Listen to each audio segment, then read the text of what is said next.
cada lugar que voy recojo lo mismo. Siempre peleándonos. Siempre peleándonos. O terminamos con la grieta o la grieta termina con la Argentina.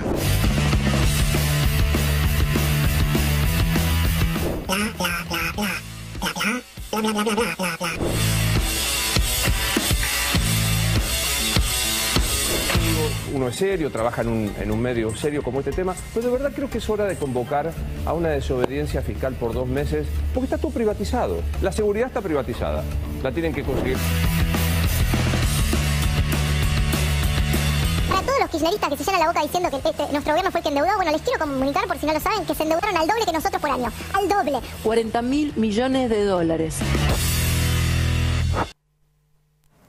Buenas noches, bienvenidos, bienvenidas. Una vez más acá a La Fórmula. Estamos en el Destape Sin Fin hasta las 10 de la noche, llevándoles todo lo que tienen que saber, las noticias, el análisis, lo que pasó en el día. Y hoy más que nunca, porque fue un día realmente intenso en términos políticos y vamos a tener un programa igualmente intenso. Vamos a estar en un rato nada más metiéndonos en lo que es uno de los temas del día, que tiene que ver con una nueva tanda de supuestas filtraciones en el marco además del lanzamiento de Larreta y del juicio político a la Corte Suprema. Todo eso forma parte de una misma trama y te lo vamos a estar explicando acá en La Fórmula. También vamos a tener 2 entrevistas muy especiales. Va a estar acá en el estudio del Destape nada más y nada menos que el jefe de gabinete, Agustín Rossi. También va a estar Daniel Menéndez, referente de Barrios de Pie, horas antes de que se lance el espacio que esa agrupación va a compartir con el Movimiento Evita, espacio político, partido que buscará meterse en la discusión por las candidaturas este año. Además de eso, vamos a tener a Eugenia Rodríguez, ¿sí?, que nos va a estar contando sobre el crecimiento económico, ¿sí?, los números de la macroeconomía que siguen acomodándose a pesar del ajuste, a pesar de que algunas cuestiones, la falta de dólares, traen dificultades, pero la marcha de la economía, por lo menos en lo que hace a los números, sigue siendo positiva. Todo eso y mucho más hasta las 10 de la noche, pero vamos a empezar con el repaso de los títulos de la jornada para ver qué está pasando.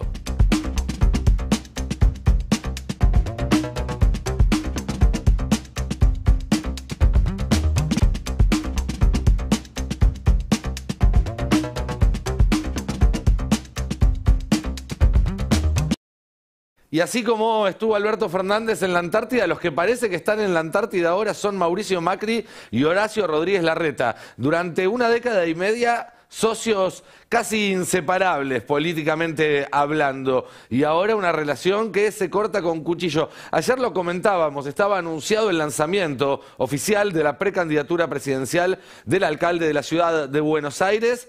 Y horas antes Mauricio Macri sorprendió apareciendo en el búnker de María Eugenia Vidal, que se lanzaba a la misma candidatura, la candidatura presidencial, con un además mensaje afectuoso y lleno de respaldo para la ex gobernadora de la provincia de Buenos Aires. Finalmente hoy Horacio Rodríguez Larreta mandó también su mensaje y la recepción que le dio Macri no fue exactamente la misma. Vamos a repasar primero algunos fragmentos del video que Horacio Rodríguez Larreta viajó hasta Santa Cruz para grabar desde lo que él llamó el kilómetro cero del país, lo cual quizás de alguna manera habla de la importancia que le da a Tierra del Fuego, la Antártida, el Atlántico Sur.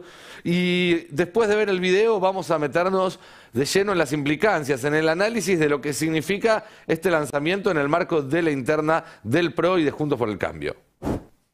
A mí muchos me preguntan si yo sueño con llegar a ser presidente. Sería un honor, por supuesto, pero no es un lugar al que se llega. La presidencia tiene que ser el principio del camino de la gran transformación, que no la van a hacer un grupo de iluminados o un líder carismático. Llevamos años de carisma y miren cómo estamos. Lo mío es laburar y laburar y laburar y armar equipos de trabajo para hacer que las cosas pasen, pero que se mantengan en el tiempo. Porque si los cambios no son duraderos, al final no sirven para nada. No se trata de ser presidente. Yo quiero ser buen presidente y juntos terminar con el odio e iniciar el camino de la transformación que la Argentina necesita.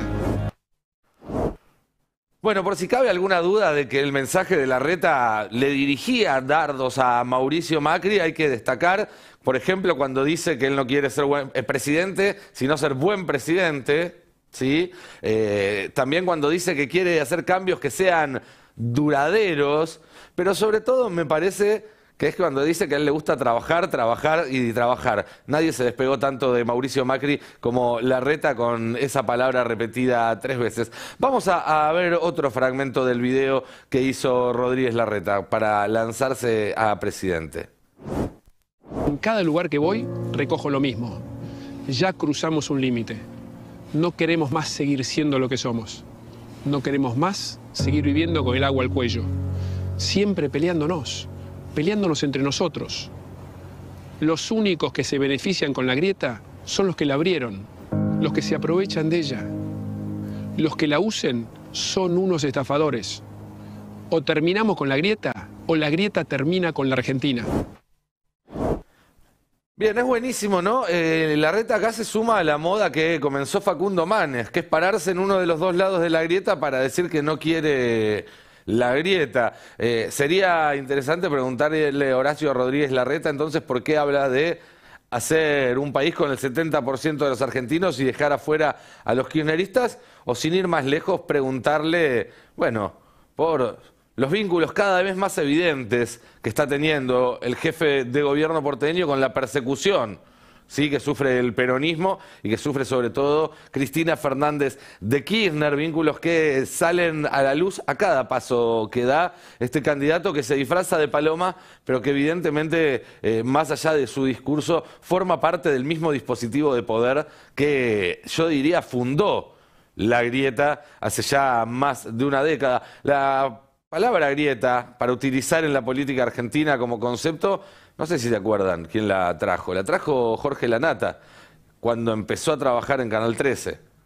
Digo, no la inventó el kirchnerismo. Entonces, la verdad es que este mensaje de Rodríguez Larreta deja bastante que desear en términos de credibilidad y yo no sé hasta qué punto lo ayuda.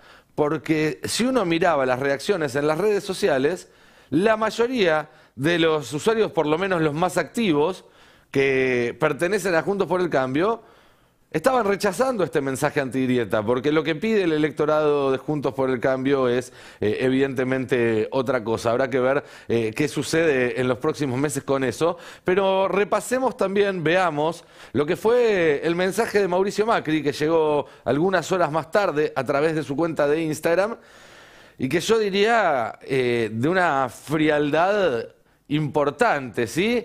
Empieza Macri diciendo, a ver si vamos al principio, ahí: celebro y apoyo que Horacio haya presentado hoy oficialmente su precandidatura.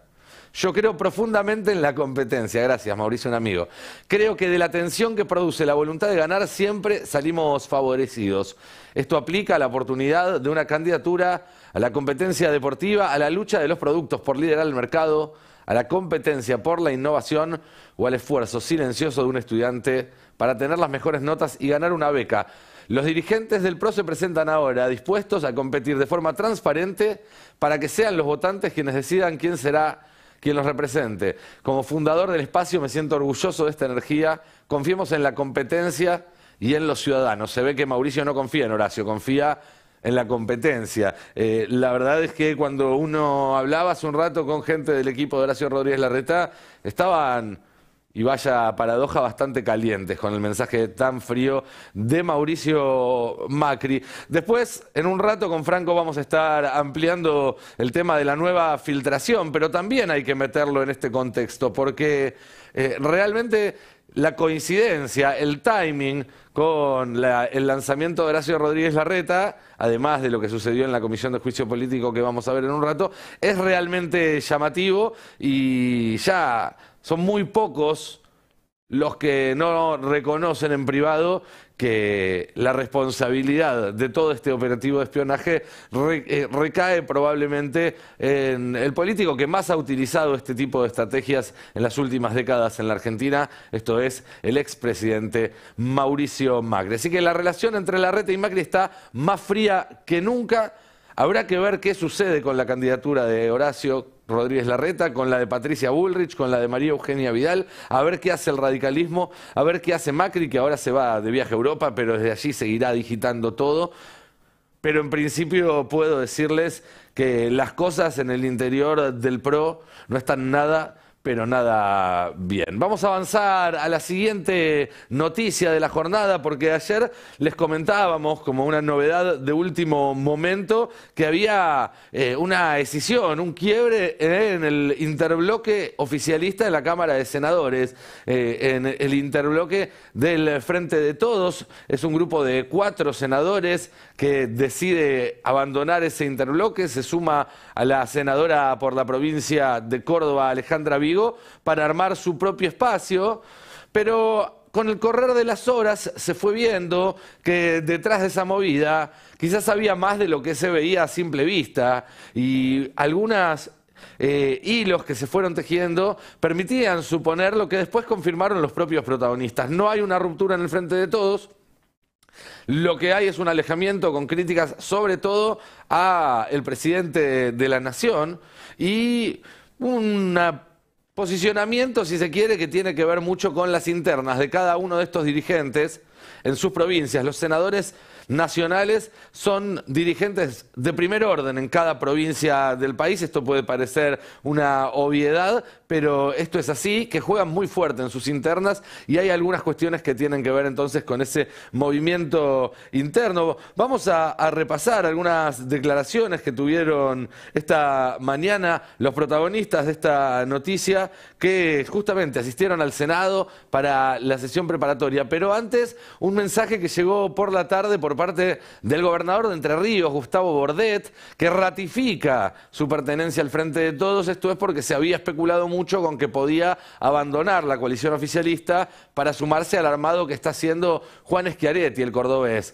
Dar el debate y generar consensos dentro del Frente de Todos debe ser una premisa de nuestra fuerza política. Ratifico la necesidad de estar unidos para seguir construyendo acuerdos fundamentales de cara al proceso electoral 2023. Un mensaje de Bordet por la unidad, que agrega: las fracturas solo contribuyen a generar grietas y nuestro objetivo como espacio político es darle a la Argentina un futuro de desarrollo y crecimiento sostenible en el tiempo. Nuestra pertenencia a este proyecto no tiene dudas ni condicionamientos. Realmente una definición fuerte y contundente de Bordet, que trajo mucho alivio, no solo en el Frente de Todos en general, yo diría en particular cerca del presidente Alberto Fernández, porque de los gobernadores Bordet es uno de sus aliados más cercanos, o de aquellos que él siente más cercano, a pesar de que, entre otras cosas, se distanció en lo que hace al juicio político a la Corte Suprema. La ratificación de Bordet de su pertenencia al Frente de Todos, de alguna manera también le pone coto al crecimiento del espacio que está llevando adelante Juan Schiaretti en sociedad con Alberto Rodríguez Sá, y que, insisto, tiene mucho que ver también con la política provincial, además de lo que sucede con el escenario nacional. Estuvo esta mañana uno de los senadores, decíamos, el senador justamente por Entre Ríos, Edgardo Cuéllar, en el Congreso. Lo consultaron por esta decisión y él aclaraba perfectamente los términos. Escuchémoslo. No tiene nada que ver con una cuestión electoral, ninguno, a nosotros, a mí no me vence el mandato ahora, me vence en el 2025, no tiene que ver con la interna nacional, nosotros no estamos alineados ni desalineados con nadie, yo sigo perteneciendo al Frente de Todos, voy a apoyar lo que decida la Mesa Nacional del Frente de Todos, esto no es una salida partidaria ni nada por el estilo. Vigo se suma a este espacio, que en realidad conformamos varios senadores, y no significa esto ni que Vigo venga para acá, ni que nosotros vayamos para ningún otro lado, eso quiero dejarlo bien en claro. Así que bueno, tiene que ver estrictamente con una cuestión de los intereses de nuestra provincia, que queremos poner en énfasis aquí en el Senado de la Nación. Bien, claro y contundente el mensaje del senador Cuéllar, y por otro lado hubo también un mensaje muy claro de otro de los senadores que protagonizaron este movimiento. Nos referimos al senador por la provincia de Jujuy, Snopek, que publicó una carta más allá del comunicado en conjunto que vimos ayer, y en la carta deja muy claro sus críticas al gobierno nacional como fundamento para tomar esta decisión en este 2023 que recién comienza. Estamos asistiendo impávidamente a un carnaval de detenciones a la carta del gobernador Gerardo Morales a fin de disciplinar y amedrentar a la oposición en vísperas de la campaña electoral. La indiferente mirada del gobierno nacional erosiona la esperanza de que los derechos humanos puedan volver a ser respetados en Jujuy. Indiferente mirada del gobierno nacional. Siempre he defendido las banderas del peronismo y creo que hoy se aplica más que nunca el principio de que mejor que decir es hacer. Por eso mismo y por todo lo expuesto le comunico mi decisión respecto al bloque. Esta es una carta que él le envía a Cristina Fernández de Kirchner, en tanto presidenta del Senado, y que luego se dio a conocer, dejando en claro entonces algunos de los motivos detrás de este movimiento. Snopek además explicó en una entrevista también otros motivos que estaban detrás de su decisión. Tuvimos oportunidad de hablar, en mi caso particular, ¿no? Hablé con la presidenta contándole cuál era la situación. Ha sido público lo que expresé, esta falta de respuesta por parte del gobierno nacional, y que estar en el frente de todos implicaba esa similitud o representación que vos decís en Jujuy, frente de todo, Alberto Fernández, Gerardo Morales. Bien, y ahora pasando al plano internacional, se cumplen por estas horas, en pocas horas, un año de la invasión de Rusia a Ucrania, en un momento de bastante tensión, diría yo, incluso dentro de lo que ha sido el promedio, lo normal, durante este año de guerra. Durante las últimas horas aumentaron los rumores de una intervención en Transnistria, una región de Moldovia separatista, donde hay estacionadas tropas rusas y hay un gran arsenal de la Guerra Fría, uno de los más importantes, si no el más importante de Europa. Se creía que Ucrania podía hacer algún tipo de movimiento, o al menos eso era lo que circulaba en las últimas horas. Mucha tensión entonces en Europa en este momento, mientras en el aniversario del inicio de este conflicto, o de esta etapa del conflicto, según el análisis que se haga, se esperaban novedades, se esperaba que alguno de los bandos tomara alguna iniciativa,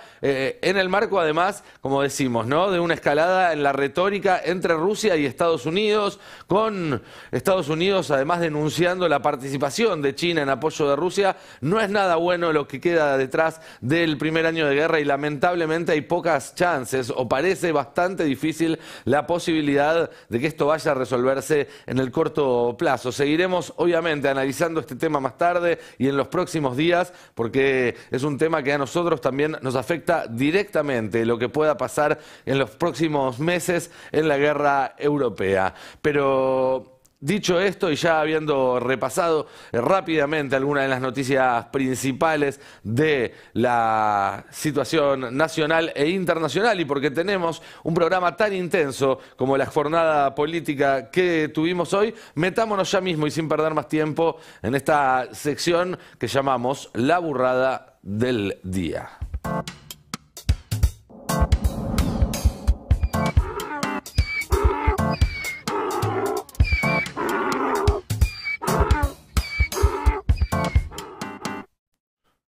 Bueno, ustedes ya saben que esta es la sección favorita que tengo en el programa, pero se ve que es una sección muy acogedora, porque muchos que vienen una vez, al día siguiente vuelven y se vuelven habitués. Es el caso ahora de Luis Novarecio, que lo habíamos tenido esta semana ya como candidato a la burrada del día, y se ve que le gustó, y entonces hizo méritos para volver a aparecer. Yo estuve pensando, digo, uno es serio, trabaja en un medio serio como este tema, pero de verdad creo que es hora de convocar a una desobediencia fiscal por 2 meses, porque está todo privatizado. La seguridad está privatizada, la tienen que conseguir los vecinos. Rejas, cámaras, cercos eléctricos, etcétera. Alarmas vecinales. La educación está privatizada. No hablo de la gente que tiene la suerte de mandar a Nordland. Hablo de la gente que va a un colegio parroquial para que tengan clases. Sí. La salud está privatizada. Entonces digo, ¿cuál es el sentido que se sigan? Yo recuerdo, y me comprende la Generalidad porque es un amigo, Antonio Aracre, proponiendo un impuesto nuevo. No, bueno, para mí una locura Aracre. Para mí algo le pasó a Aracre después de que asumió. Bueno, digamos que más allá de la broma y de lo absurdo que podría sonar esto, me parece que por bastante menos a Roberto Navarro lo tienen denunciado e imputado en una causa con hasta 6 años de prisión. ¿Cómo vas a llamar a la rebelión fiscal? Lo que pasaría con las jubilaciones, lo que pasaría con todo el esquema del país si se dejaran de pagar los impuestos 2 años sería un desastre, ¿sí? Una vez más te demuestran que no les importa el bienestar de la gente, no les importa lo que le pase a los argentinos. Igual que los economistas de Juntos por el Cambio cuando apuestan a que haya una crisis, cuando apuestan a que explote una bomba. ¿Sí? Lo único que importa es el rédito personal y la inquina que le tienen al peronismo, que consideran obviamente un movimiento cuyos seguidores, cuyos militantes son ciudadanos de segunda, a los cuales se les puede perseguir, a los cuales se les puede empobrecer y a los cuales, lo hemos visto lamentablemente, hasta se les puede intentar disparar en la cabeza sin que se muevan los mecanismos necesarios para averiguar quiénes son los responsables. Tuvo una respuesta Novarecio justamente de su amigo, supuestamente Antonio Aracre, el flamante jefe de asesores del presidente Alberto Fernández, al que él mencionó en ese video, y Aracre le contestó: está mal siempre, pero mucho peor aún siendo diputado nacional, hacer una apología de la evasión. En realidad acá le está contestando a Espert, que también proponía lo mismo, e instar a una rebelión fiscal por los medios de comunicación, más allá de la eficiencia del Estado en cumplir sus contraprestaciones. Le responde a Espert y le responde también a Luis Novarecio: una mínima conciencia cívica, por favor, pide Antonio Aracre, el segundo candidato, el que le respondió al primer candidato a la burrada del día de hoy, que fue Luis Novarecio. La segunda burrada del día de la fecha tiene que ver con una entrevista, ¿sí?, en el canal de La Ciudad, y un entrevistador que quiere decirle a su entrevistado que diga algo que el entrevistado no quiere decir, y eso lo frustra bastante. Veámoslo. No diría que Cristina es mediocre. Pero, bueno, yo sí. Nunca diría que Cristina es mediocre. Bueno, lo digo yo 2 veces para compensar. O sea, mediocre. En el fondo sí. Bueno, en el fondo es otra cosa. No, me parece otra cosa que mediocre. Me parece un personaje interesante. ¿Y en qué sentido interesante? En el sentido literal. Bueno, al principio es la mujer más importante de la historia argentina. Sí. Digo, ya con ese récord. Pero algo es un récord bravo, ¿eh? Porque había otra candidata. Que era Eva. Y supongo que sí. Sí. Cristina es la mujer más importante de la historia argentina, sin duda alguna. Y el personaje político más importante desde el retorno de la democracia. Pero esos son como... Bueno, eso es importante. Eso es títulos nobiliarios, digamos. Bueno, hay que no se los dio nadie. Bueno, se ve que no estaba muy convencido Noriega con las respuestas de Mariano Ginás, un hombre que no tiene ninguna simpatía por el peronismo ni por Cristina, pero que reconoce lo que parece evidente, ¿no? La importancia y los méritos que ha hecho Cristina Fernández de Kirchner para erigirse como una dirigente notable, la más importante del siglo, creo que es lo que dice Ginás. Luego Noriega, no contento con esto, insiste, quiere sacarle al entrevistado lo que tenía pensado de antes, como aquel personaje, ¿no? Vas a decir lo que quiero que digas. Cuando llegás a ella no hay nada, digamos. Hay una persona con una ambición de poder descomunal, que tiene unas limitaciones culturales tremendas, con algunas características personales. Que tiene limitaciones culturales tremendas. Es una persona de la política. Sí, pero que ella se piensa muy por encima de ese lugar. Y esa disociación a mí me choca. Lo que pasa es que lo que ella... Bueno, no sé si te conviene hablar de Cristina, digamos, hacer una cosa sobre Cristina, pero digo... esto es una charla, ¿no? La charla va donde ella... Me parece importante, me parece que ella, digamos, es una persona que se dedicó los últimos 20 años es como Maradona.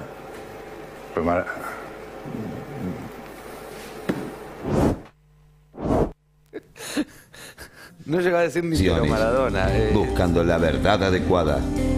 David Vantroglio, ídolo de rock, reporteado por Claudio Te Pongo en Vas a decir lo que necesito que digas. Bueno, qué buen año, Damián, con nuevos proyectos, un nuevo recital.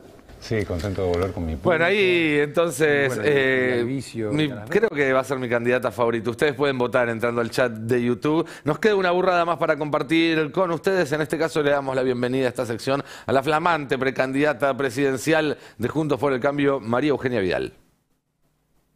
Para todos los kirchneristas que se llenan la boca diciendo que nuestro gobierno fue el que endeudó, bueno, les quiero comunicar, por si no lo saben, que se endeudaron al doble que nosotros por año. Al doble, 40.000 millones de dólares.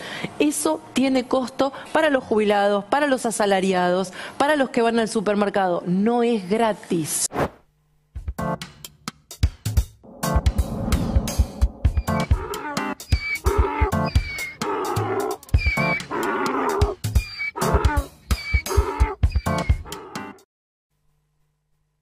Bueno, la de María Eugenia Vidal no fue una burrada original, es algo que repiten economistas, dirigentes políticos, periodistas de la oposición, que este gobierno se endeudó más que el anterior, algo que cualquier economista más o menos serio sabe que no es cierto y que es una conclusión a la que se llega mezclando datos de deuda interna y externa en pesos y en dólares, intraestado y con acreedores privados. Realmente, cuando se toman las medidas que hay que tomar, cuando se mide por donde hay que medir, que es el peso en relación con el PBI y también el peso de la deuda en moneda extranjera en relación al peso en moneda local, la deuda aumentó muchísimo más con el gobierno de Mauricio Macri, no solo que con este gobierno, sino que con cualquier gobierno anterior y probablemente con cualquiera que venga después. Seguramente el gobierno que más se endeudó en la historia, al día de hoy todavía 6 de cada 10 dólares que tiene prestados el FMI, que incluso puso guita en Ucrania y demás, 6 de cada 10 siguen siendo de la Argentina. Pero esto no lo vas a ver en otros medios, donde al contrario vas a leer justamente que este gobierno se endeudó más, que este gobierno tiene peores resultados en materia económica, en materia social, ¿sí? Cosas que no son para nada ciertas, pero que son una mentira, que son la columna vertebral de la estrategia de la derecha en la Argentina. Sin esa mentira estructural no habría mafia, no habría lawfare, no habría persecución judicial, no habría chances de que solamente 4 años después de haber quebrado al país tengan la posibilidad cierta en estas elecciones de volver a ganar y de volver a tener todo el poder en sus manos. Por eso es importante lugares como el Destape y por eso es importante que ustedes nos sigan apoyando, que sigan siendo parte de esta comunidad y que se suscriban, ¿sí? Si aún no lo han hecho, que entren a www.eldestapeweb.com, encuentren ahí arriba de todo el banner que dice sigamos haciendo historia, hacen clic en el banner, ¿sí? Lo pueden ir haciendo incluso mientras siguen mirando la fórmula, abren otra pestañita, hacen clic en el banner que dice hagamos historia, suscríbete, siguen las instrucciones que tienen que seguir paso por paso y se suman a la gran familia del Destape. Nosotros necesitamos el apoyo de ustedes para poder seguir creciendo, para poder seguir invirtiendo en un estudio como este, en la tecnología que hay aquí, en los excelentes profesionales que se suman, en las investigaciones del Destape. ¿Sí? Todo eso no sería posible sin ustedes.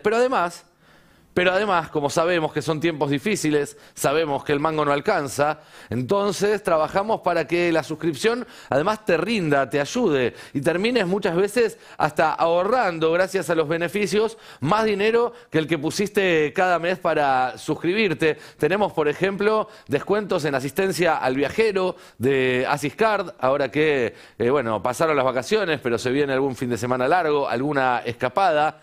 Este es para mí el más interesante, 1.000 pesos de regalo en tu compra online en Supermercados Día. Comprás, hacer una compra de 5, 6, 7 lucas, te descuentan 1.000 pesos. Realmente, si por ejemplo te suscribís con 1.000 pesos y haces una compra en Día, ya te salió absolutamente gratis la suscripción al Destape. ¿Qué más tenemos? 15% de descuento en tu primera compra presencial en Supermercado Día. Es decir, haces una compra en el online y luego si vas a hacer una compra en el supermercado porque te faltó algo, porque necesitas otra cosa, también tenés un 15%. 10% de descuento en la compra en Diarco. marco mayorista, cada vez más van a mayoristas para ahorrar unos mangos y le pueden ahorrar todavía más si son parte de la familia del Destape. 10% en el pago del servicio en Eurotaller. Se te rompe el auto y a veces te parte al medio, te arruina el mes. Bueno, un descuento nunca viene mal. Hipermercados Libertad, 15% de descuento en tu compra todos los lunes, ¿sí? Algunos de los ejemplos: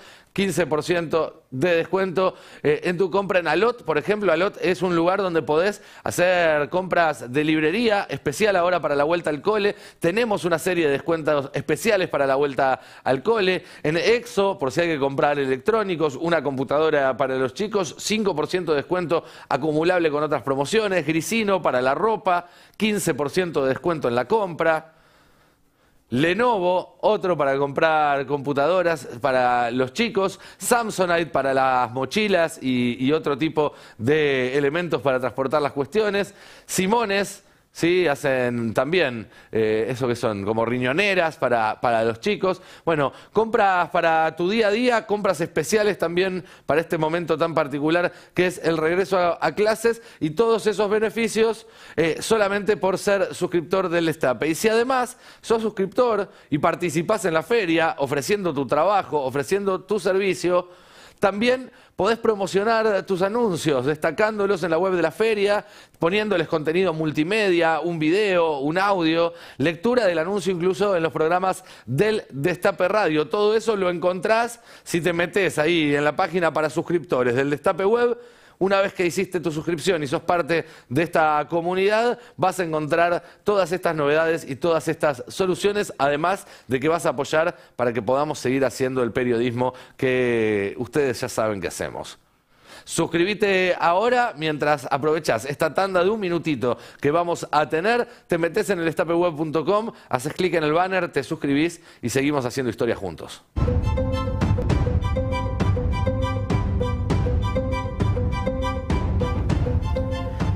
18 minutos para las 9 de la noche. Tenemos todavía muchísimo por delante para compartir con ustedes acá en La Fórmula. Tenemos un montón de noticias, un montón de información y sin ninguna duda mucha atención puesta en la agenda judicial, porque hoy hubo comisión de juicio político y una comisión en la cual pasaron cosas y cosas importantes, y en el medio de eso cayó la bomba de una nueva filtración de estos supuestos chats del ministro de Seguridad porteño Marcelo D'Alessandro, ¿no, Franco? Así es, muchas novedades, una jornada en la comisión de juicio político muy cargada, pero muy cargada. Finalmente declararon 8 testigos, entre ellos 2 jueces federales, entre los que se contrapuso el cierre de una causa que había hecho justamente Sebastián Ramos, que se convirtió en un coprotagonista de la jornada de hoy, justamente por verse afectado en los chats. La verdad que muy cargada, y luego sí también la filtración, ¿no? La filtración de los supuestos chats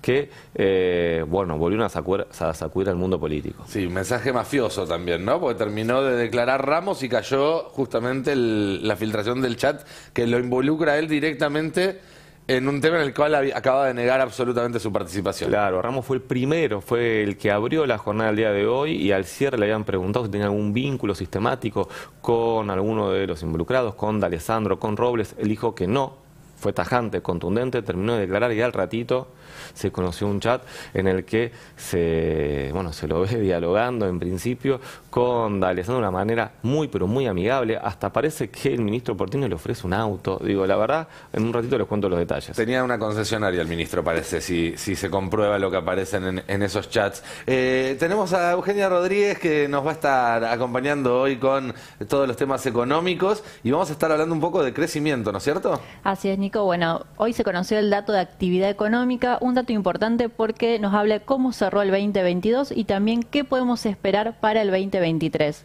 Así que vamos a ahondar un poco en qué pasó con algunos rubros claves para la economía. Sin spoilers, ¿optimismo o más o menos? Optimismo, pero... Ok, siempre hay un pero. Siempre hay un pero. Vamos a una brevísima tanda y ya volvemos, que tenemos también entrevistas muy interesantes. En un rato nada más, Agustín Rossi, jefe de Gabinete de la Nación. También Daniel Menéndez, referente de Barrios de Pie. Nos reencontramos entonces en 30 segundos. No se muevan.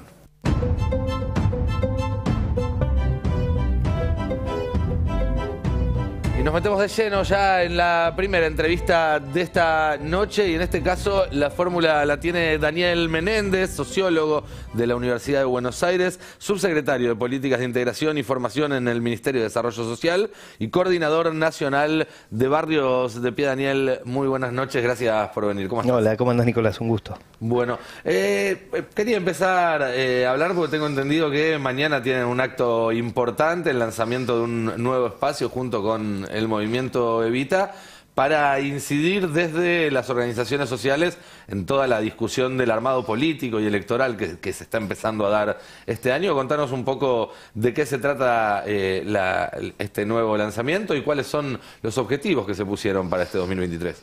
Sí, primero, bueno, agradecer por el tiempo, por la invitación. Nosotros venimos de la militancia social, venimos de construir organización comunitaria, es un torrente de militancia que se forjó a mediados de los 90, que se anidó y se fue macerando en momentos donde el barrio era un lugar de resistencia, donde las fábricas se cerraban y empezaba a surgir una Argentina de 2 pisos que lamentablemente, más allá de los esfuerzos de Néstor y Cristina, se fue consolidando. A pesar de esos 12 años, la Argentina sigue viviendo desigualdades estructurales que emergieron en la reestructuración de la Argentina, ¿no? 76 golpe de Estado, década del 90, regresiva distribución del ingreso, cierre de fábricas, consolidación de la desocupación y una militancia que se forjó allí en los barrios, generando trabajo con cooperativas, peleándole al hambre, y hubo una forma de militar, una militancia que descreía de la política, que descreía de la política en términos de la participación en partidos, que habían sido herramientas del neoliberalismo muy clara, que estábamos muy decepcionados muchos y que no veíamos allí la posibilidad de transformar la realidad. Nos hicimos espalda con los sectores más vulnerables, construimos organización comunitaria y entendemos que ese proceso que tuvo, obviamente, el punto de incorporación a la política fuerte con Néstor, allá por el 2003, y que en sus vaivenes participó de distintas experiencias de recuperar la participación política. Hoy estamos ante el objetivo y el desafío, un conjunto de organizaciones sociales, de darle cauce a la participación política de los sectores excluidos en la Argentina.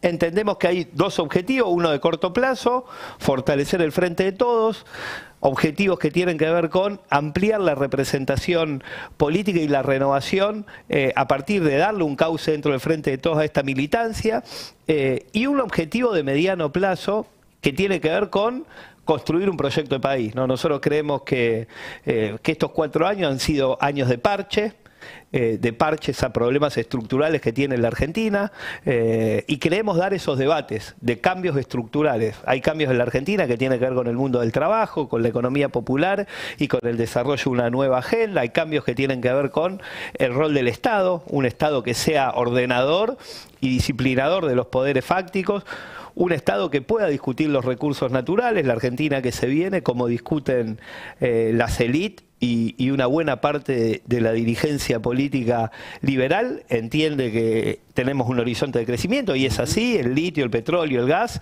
Ahora, necesitamos dar esos debates estratégicos. Hace días López Obrador nacionalizó el litio, construyó Bolivia, una empresa nacional que explota el litio y que articula con las inversiones privadas. Hay discusión sobre cómo producir alimento en la Argentina, cómo hacerlo de manera sustentable. Creemos dar discusiones de desarrollo desde la periferia al centro y no del centro, que genera que la periferia se empobrezca y que se generen aglomeraciones urbanas que hacen invivibles las grandes ciudades. La Argentina está todo por hacerse y está por discutirse, ¿no? Y creemos que lamentablemente no hemos resuelto en estos 4 años problemas estructurales. Mucho tiene que ver el contexto y mucho tiene que ver los límites que hemos tenido como coalición, y nos parece importante dar esos debates y enriquecer al campo popular como una expresión más desde estas ideas, ¿no? Van a presentar candidaturas en varios municipios, tengo entendido. También me imagino que piensan en las listas de diputados provinciales, de diputados nacionales. ¿Crees que tiene que haber mayor representación de los movimientos sociales entre los políticos? ¿En la política? Yo creo que hay que abrir la participación, ¿no? Que hay que abrir la participación a través de las PASO, que hay que este espacio político va a buscar expresar eso en distintos territorios, en La Matanza con Patricia Cubría. Yo voy a aportar en 3 de febrero la posibilidad de abrir un espacio de desarrollo de nuestra ciudad, que es la ciudad donde vivo, en Caseros y en el conjunto de localidades que conforman el partido 3 de febrero, para dar una mirada inclusiva de lo que queremos hacer allí, y otros tantos compañeros en distintos municipios. Mi compañera Natalia Souto, diputada nacional en Vicente López, distintos espacios y procesos que queremos fortalecer, como el de Agustín Valladares en Lanús, Leo Grosso en San Martín. Hay una variedad de procesos que tienen que ver con abrir esa participación y después dar el debate y desde ahí enriquecer al frente de todos. Nosotros creemos que hay condiciones para abrir esa participación, que eso es positivo y que obviamente hay discusiones más macro respecto de cuáles son las mejores estrategias para encarar el año electoral, y nosotros estamos en el desafío de aportar a ampliar la base de sustentación de nuestro espacio.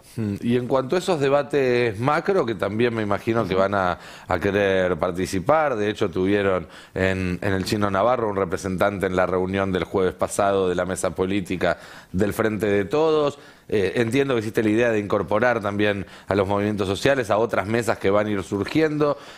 ¿Cómo estás viendo al Frente de Todos las chances de llegar de manera competitiva este año, las chances de normalizar de alguna manera un vínculo al interior de la coalición que varias veces transitó por carriles bastante complejos para, además, al mismo tiempo estar gobernando un país como la Argentina?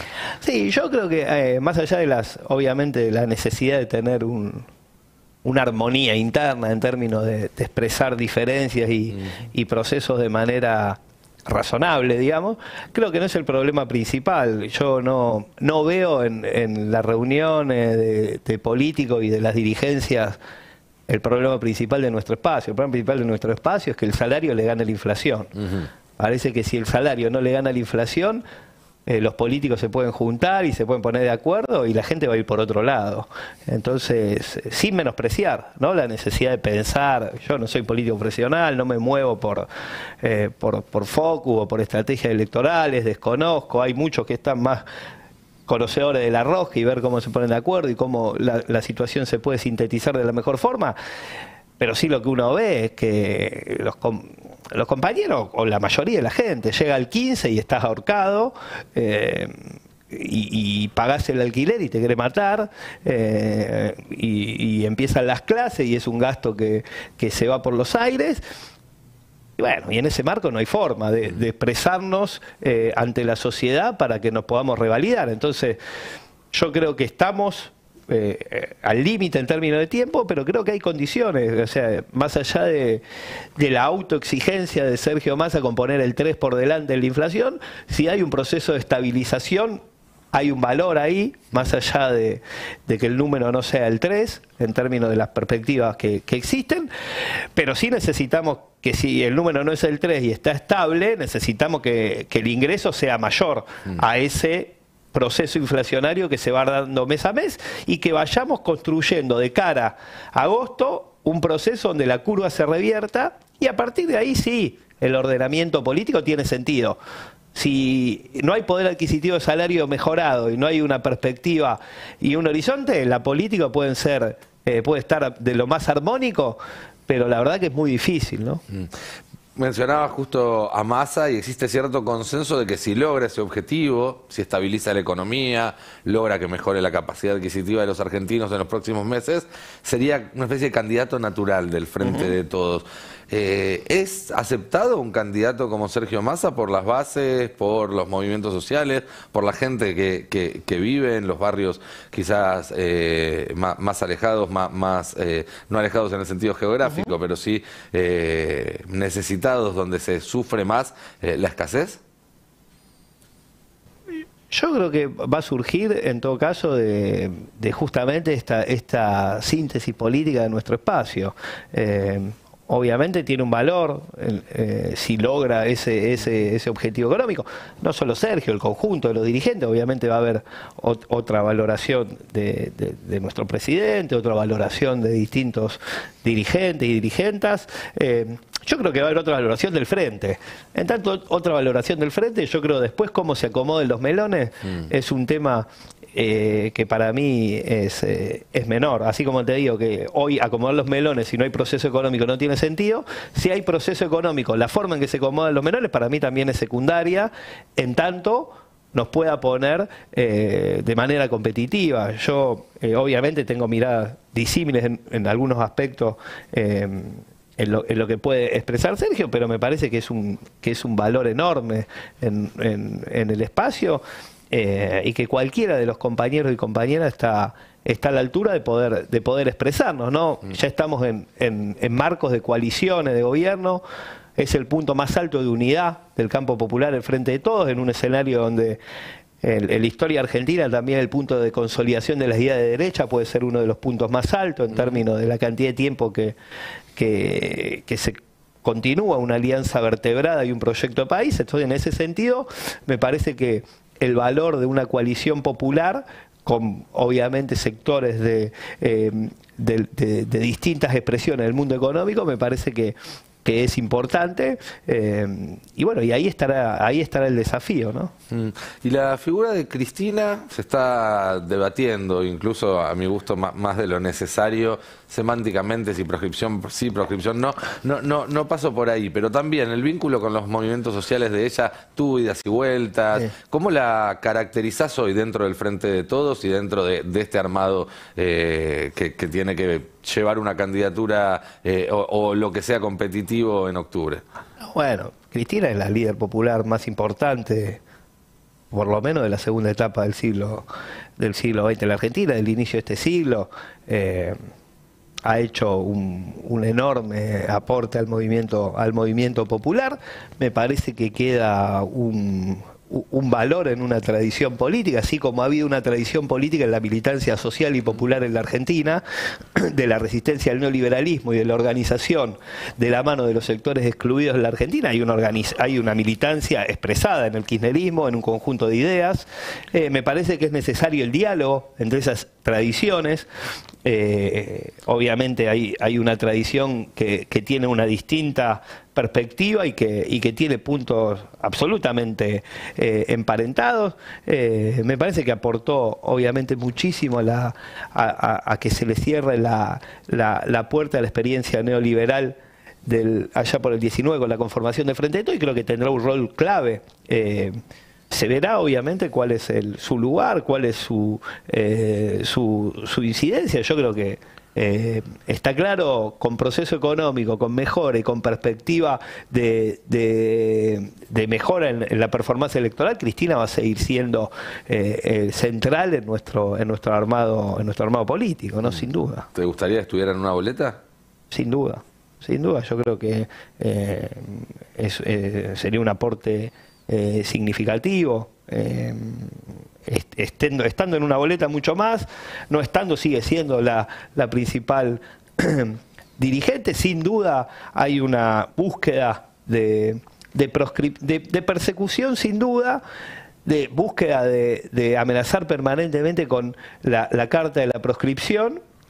Y también, que es el elemento más clave, más allá de su figura, es cómo miran el resto de la dirigencia política, lo que pasa si se enfrenta a los sectores poderosos, y me parece que ahí está también la clave, ¿no? Es decir, la capacidad de disciplinar a dirigencias donde la rebeldía y la necesidad de enfrentar determinados intereses en una Argentina que tiene el litio, que tiene los recursos naturales, que tiene el gas, que tiene el petróleo, que tiene una deuda con el FMI que hay que confrontar y que tiene posibilidades de desarrollo, pero sí hay una dirigencia que se la banque. Y la verdad que la persecución a Cristina viene a, digamos, mostrar lo que sucede cuando hay dignidad y hay, digamos, rebeldía frente a esos poderes. Entonces me parece que en ese sentido el espalda con espalda de la dirigencia popular con Cristina es innegable.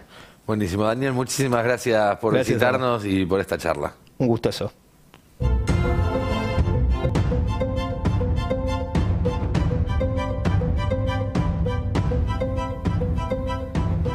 9:05 de la noche, seguimos acá en La Fórmula. Tenemos otra entrevista esta noche y en este momento la fórmula la tiene Agustín Rossi, 3 veces diputado nacional por la provincia de Santa Fe, parlamentario del Mercosur, ministro de Defensa de la Nación también en 2 ocasiones, interventor de la Agencia Federal de Inteligencia y recientemente jefe de gabinete de la Nación. Agustín, muy buenas noches, bienvenido nuevamente a La Fórmula por primera vez desde que sos jefe de gabinete.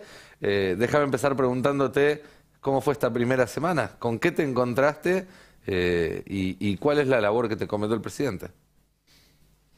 Bueno, mañana voy a cumplir recién 5 días hábiles. Es verdad, pues además te tocó una semana corta. Me tocaron los 4 días, los 2 días de carnaval, un fin de semana extra largo. El presidente me convocó a transitar este último tramo de la gestión. Nos quedan 9 meses de gestión. En el medio tenemos las elecciones, claramente, unas elecciones que son la renovación presidencial.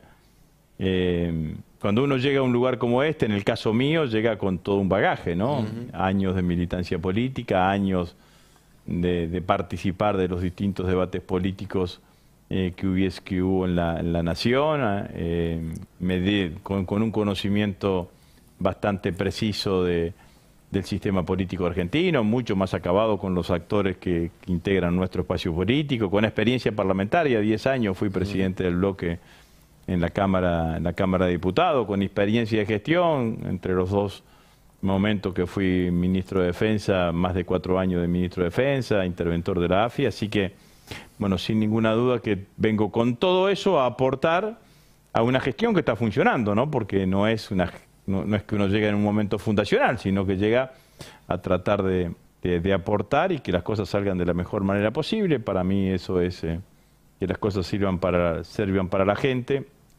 y esto es lo que voy a tratar de hacer, ¿no? Sin ninguna duda. Y en términos políticos, llegaste también en un momento clave, asumiste horas antes de que se produjera esta reunión, la Mesa Nacional del Frente de Todos. Una mesa que parecía o que de alguna manera venía a acomodar algunas fichas, sigue habiendo algunos cables sueltos, algunos chispazos. ¿Se puede encontrar una síntesis? Vos recién, voy a cometer una infidencia fuera del aire, decías que sos un rara avis, un kirchnerista que apoya a Alberto. ¿Se puede encontrar una síntesis del Frente de Todos? Y si crees que sí, ¿cómo? Yo creo que la reunión fue muy buena. Todo el mundo pensaba que íbamos a una reunión social y sacarnos una foto. Fue lo contrario a eso. Fue una reunión de 6 horas en donde se debatió con certeza, con precisiones. Cuando uno participa de una reunión en donde las posiciones se defienden con argumentos, todo resulta más fácil, fluye mucho más, porque no hay descalificación personal y puedo compartir o no los argumentos de uno, pero son argumentos y entonces me obligan a tratar de prestarle atención. Dio un muy buen documento, 4 puntos a destacar: unidad, proscripción de Cristina, paso y reconocimiento de la gestión, puntualización de las cosas que sucedieron y que externas a nuestro gobierno y que afectaron nuestra gestión, y también reconocimiento de lo que falta. Y después hay que bajar un poco la ansiedad y dejar que transcurra un poco este devenir, el propio devenir de los movimientos como el nuestro, el propio devenir político interno, para que vaya generando cómo va a quedar conformado el contexto o la arquitectura electoral de nuestro espacio político. Yo ya sé que no son comparables, que son momentos distintos, pero Cristina anunció a Alberto el 18 de mayo del 2019, la fórmula Scioli-Zanini fue anunciada el 17 de junio del 2015, en algunos casos estamos hablando de 4 meses, en otros casos a 3 meses, así que me parece que todavía falta agua bajo el puente como para que podamos decir, tenemos esta configuración, seguramente va a haber paso, salvo que aparezca un candidato que sintetice la voluntad del conjunto. Bueno, entonces ahí estaremos todos debajo de ese candidato. Pero bueno, me parece que fue una muy buena reunión, yo la valoré mucho. Quería ahora llevarte también al tema institucional. Vos como jefe de gabinete asumís en un país donde el Estado está conmovido, si se quiere, por un conflicto entre poderes como no se veía quizás desde 1983, con una Corte Suprema que está siendo sometida a una investigación, sus 4 miembros, pero además con un Poder Judicial que viene mostrándole a la sociedad sucesivas irregularidades, algunas severas, sin que esto pareciera tener demasiadas consecuencias. ¿Cómo se plantea? Porque desde la jefatura de gabinete también vos pensás en lo que pasa en el Parlamento, pensás en lo que pasa con las decisiones de cada uno de los ministros que pueden ser revocadas por un tribunal. ¿Cómo se gobierna en un estado de excepción como el que tiene la Argentina ahora? Bueno, lo primero que habría que precisar, si se lo califica de conflicto de poderes o no, son algunas cosas. Lo que está haciendo la Cámara de Diputados está previsto en la Constitución Nacional, digamos, ¿no? Está previsto en la Constitución Nacional, hay una comisión de juicio político en la Cámara de Diputados que se dedica a este tipo de situaciones, hay un reglamento de la comisión de juicio político, el juicio político se está desarrollando acorde a lo que dice la ley y a lo que dice el reglamento de la Cámara de Diputados, entonces ahí no hay ninguna interferencia. No, esa es en todo caso la consecuencia del conflicto de poderes. Sentido. Después nos encontramos con una Corte Suprema de Justicia que acaba de cometer la última tropelía, que fue desconocer una decisión por mayoría absoluta del Senado de la Nación. Anteriormente, después de 15 años, había declarado inconstitucional una ley del Consejo de la Magistratura. Está dentro de sus facultades eso, lo que no está dentro de sus facultades es reponer otra ley. Las leyes están derogadas o vigentes, digamos, ¿no? Para que una ley derogada vuelva a estar vigente se necesita de la acción del Parlamento, entonces intrometerse dentro de lo que son las propias funciones parlamentarias. Entonces, a mi criterio, tenemos un escenario de esas características.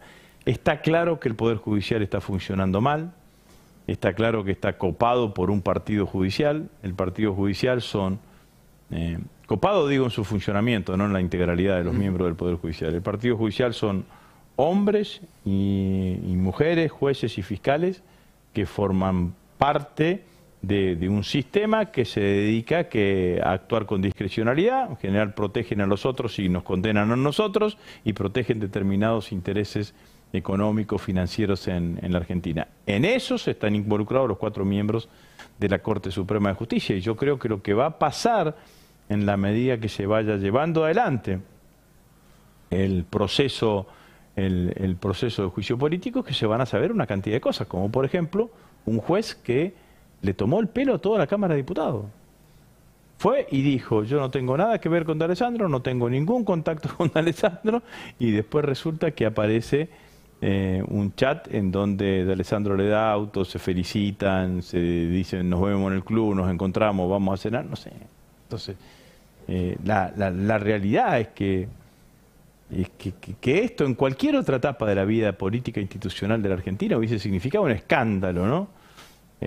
Yo recuerdo, vos te debes recordar, digamos, ¿no? Si en la década del 90 encontrábamos una filtración o una conversación entre Julio Nazareno y Carlos Corach, hubiese sido un escándalo de proporciones en toda la Argentina, ¿no? Bueno, en esa década del 90 hablamos de una servilleta que nunca nadie vio. La servilleta de Corach. Nunca nadie vio cuál era esa servilleta y se le creyó lo que decía Cavallo. Bueno, entonces, a mí me parece que estamos en un escenario de esa característica, de profunda degradación institucional en el marco del Poder Judicial. Espero que los jueces supremos puedan ir y vayan, tomen la decisión de ir y de plantear sus razones ante la Comisión de Juicio Político. Dudo que lo hagan, pero ciertamente estamos en una situación de degradación institucional no pensada en el marco del Poder Judicial. Agustín Franco Mirraji quiere hacerte una pregunta. ¿Cómo no? Agustín, estabas haciendo referencia recién justamente al testimonio de hoy que brindó el juez federal Sebastián Ramos, ¿no? En la Comisión de Juicio Político, y justamente Él negó tener algún vínculo tanto con D'Alessandro como con Robles, pero minutos después se conoció un supuesto chat donde se los ve tener una relación muy cercana y familiar. Si los chats son ciertos, digo, el juez que tiene asiento en Comodoro Pi y fue el que cerró la causa, ¿no?, en la que estaban involucrados tanto D'Alessandro como Robles, habría incurrido en falso testimonio. Fuiste muchos años presidente del bloque de diputados. ¿Cómo se debe actuar? ¿Cómo debe actuar la Cámara de Diputados ahora con lo que hizo este magistrado? Hay dos cuestiones, digamos, ¿no? Yo no soy abogado, pero sé que una de las causales en donde cualquier juez se debe inhibir de actuar es que tenga amistad o enemistad manifiesta con uno de los imputados. Y esto no fue lo que hizo Ramos.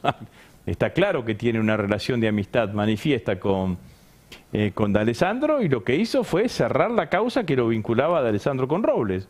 Entonces, allí hay una cuestión. La otra cuestión es que si ese falso testimonio que vertió en la Cámara de Diputados y en la Comisión de Juicio Político tiene la misma validez procesal, la misma validez jurídica, si un falso testimonio dado ante sede judicial. Entonces, tenés dos cuestiones. Una, que yo creo que claramente alguien tiene que pedir que se anule esa resolución del juez, porque ha quedado de manifiesto y probada la amistad de Ramos con D'Alessandro, y por el otro lado, ver esto que acabo de decir, si este falso testimonio que dio a la Cámara de Diputados de la Nación también tiene validez ante la sede judicial. Sí creo, pero es mi opinión personal, digamos, ¿no?, que cualquier diputado, después de que un juez le haya tomado el pelo a los 257 diputados, le va a pedir el juicio político.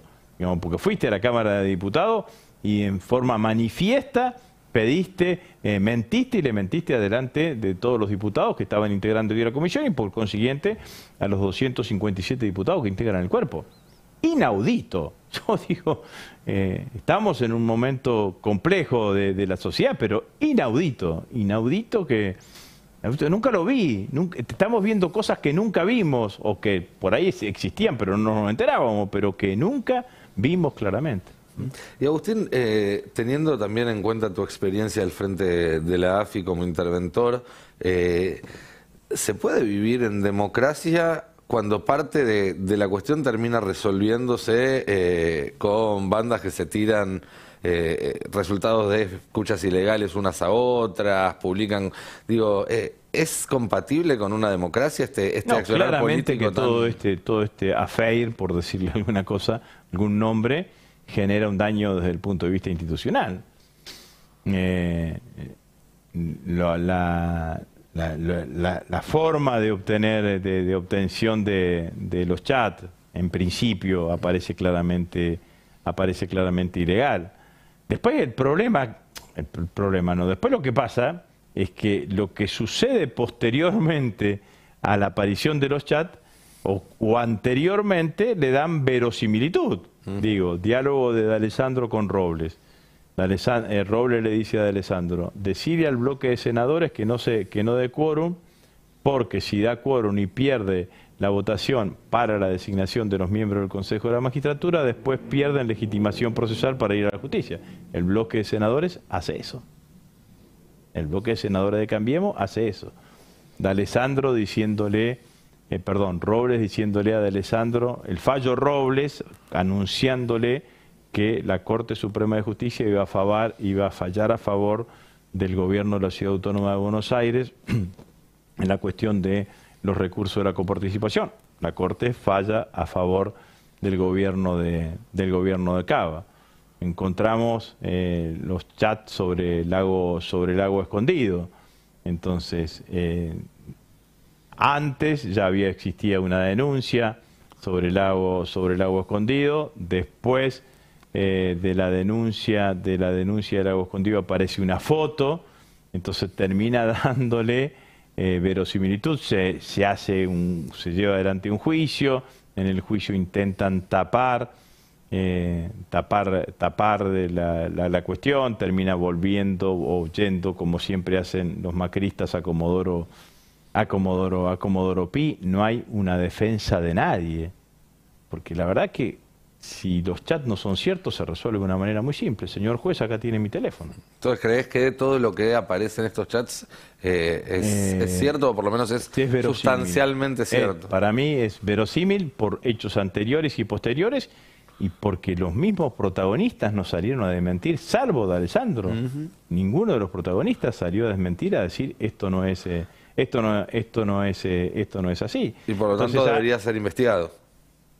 Bueno, de hecho la causa del viaje al lago escondido fue investigado, digamos, ¿no? Y había una denuncia sobre la relación entre Robles y de Alessandro, que fue la que Ramos directamente denegó, mandó archivo, no sé cómo es la cuestión procesal. Antes de que aparezca lo de Robles, la Corte tiene funciones de superintendencia.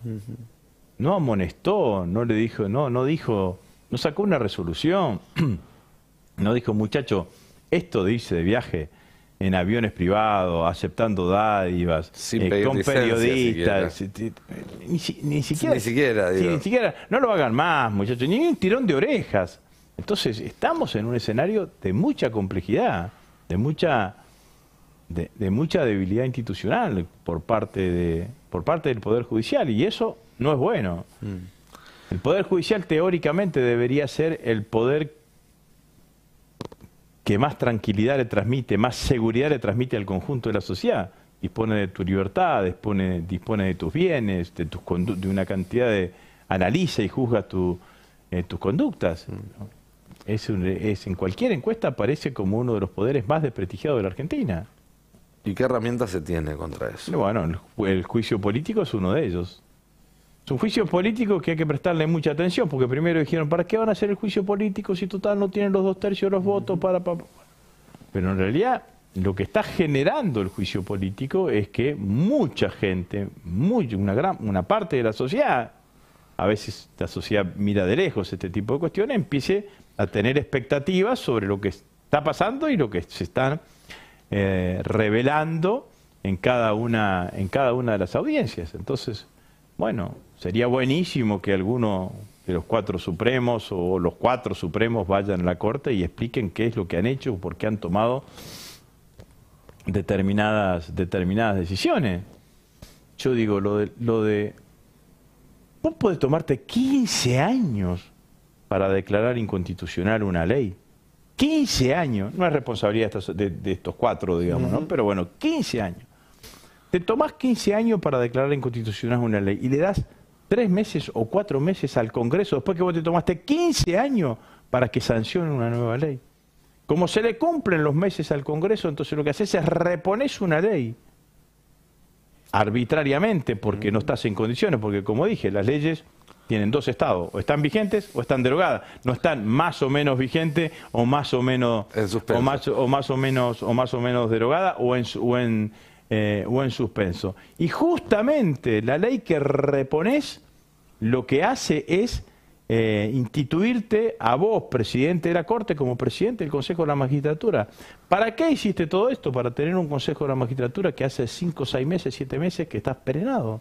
Si durante lo que ellos declararon inconstitucional durante 15 años funcionó. Funcionó con representantes del oficialismo, con representantes de la oposición, con representantes de los jueces, de los fiscales, de los académicos. De hecho, hay abogados que interpretan que si esa ley era inconstitucional, todos los nombramientos de jueces que se hicieron durante la vigencia de esa ley deberían ser cuestionados. Sí, es más complejo, digamos, bueno, ¿no? Sí. Una cuestión de esas características, pero digo, en este lugar claramente no tenemos. Además, claro, no se le puede pedir, pero a algunos se le podría pedir. Las leyes salen en función de los momentos políticos en que se vive. Entonces, cuando uno recorre hacia atrás el Consejo de la Magistratura, dice, bueno, los constituyentes del 94 fijaron la creación del Consejo de la Magistratura. No se pusieron de acuerdo en los integrantes. Entonces le dijeron al Congreso que con ley especial determine los integrantes. Tardó 3 años o 4 años el Congreso en hacer esa ley especial y determinó 20 miembros. Entonces, ¿cómo era el Congreso del 96, 97, 98? La hegemonía era del menemismo. Y había aparecido una tercera fuerza que era el Frepaso. Entonces, ¿por qué 2 del oficialismo y 2 de la primera minoría y segunda minoría? Justamente porque el que exigía para poder tener una silla en el Consejo de la Magistratura era una tercera fuerza que había aparecido, y entonces acordaron eso. ¿Y por qué el presidente de la Corte debería ser el presidente del Consejo de la Magistratura? Porque fue una imposición del menemismo, que tenía la mayoría, porque Julio Nazareno era el presidente de la Corte que funcionaba en sintonía con el gobierno de entonces. Así salió. Entonces, encajar ese formato en el formato de hoy, en la situación política de hoy, seguramente iba a salir mal. Y esto fue lo que terminó sucediendo. Vos ya te definiste de manera muy clara sobre la proscripción de Cristina, no tiene sentido insistir con ese tema y un debate que muchas veces toma ribetes más semánticos que políticos, sí. Pero me interesa más pensar hacia adelante. ¿Cómo se puede romper la proscripción? ¿De qué hablamos cuando hablamos de luchar contra la proscripción de Cristina? Bueno, lo primero que hay que decir es que el oficialismo, nosotros vamos a concurrir a las elecciones con nuestra principal dirigente política proscripta, incapacitada de ser candidata, porque la sentencia es de carácter claramente proscriptiva, y esto sucede por primera vez en la democracia argentina en 40 años. Se trata de quien fue 2 veces presidenta de la Nación, se trata de quien hoy es vicepresidenta de la Nación, y es una de las dirigentes políticas más trascendentes de la vida política institucional de la Argentina de los últimos años. Entonces, eso, sin ninguna duda, que es un hecho que nosotros claramente tenemos que manifestar, tenemos que decir claramente.